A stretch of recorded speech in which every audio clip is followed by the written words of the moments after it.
मराठी बौद्धकथा. आईवडिलांचे संस्कार. एका गावामध्ये एक प्रामाणिक मुलगा राहत होता. त्याच्या आईवडिलांनी त्याच्यावर खूप चांगले संस्कार केले होते. तो त्या संस्कारांना धरून वागत होता. तो एकदा शेजारच्या घरी काहीतरी कामानिमित्त गेला. घरी कोणी नव्हते, फक्त त्यांचा नौकर होता. नौकराने त्याला बसायला सांगितले आणि नौकर भाजी आणण्यासाठी गेला. मुलगा तिथेच बसून राहिला.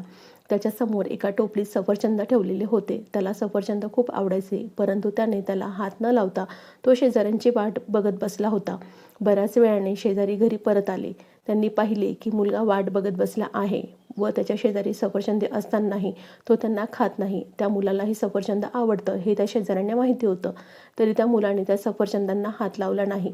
शेजारी आले की त्या मुलाने त्यांना नमस्कार केला. शेजाऱ्यांनी त्यांना विचारले, तुला सफरचंद आवडतात ना, मग तरी तू एकही सफरचंद का खाल्ले नाहीस?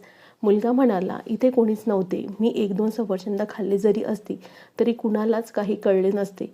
मला कोणीच पाहत नव्हते, पण मी स्वतःला पाहत होतो म्हणून मी खाल्ले नाही. मी स्वतःला फसवू शकत नाही. शेजाऱ्याला त्याचे बोलणे ऐकून आनंद झाला.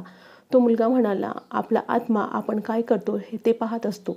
आपण आपल्या आत्म्याला कधीच फसवू शकत नाही. आपण एखाद्या वेळेस दुसऱ्याला फसवू, पण स्वतःला खोटं बोलू शकत नाही. तात्पर्य, लहानपणीच मुलांना खोटे बोलण्यापासून अडवल्यास मुले भविष्यात योग्य दिशेने वाटचाल करतात. मुले वाईट वर्तनाची निघाल्यास त्याचा दोष आईवडिलांच्या संस्कारावर येतो.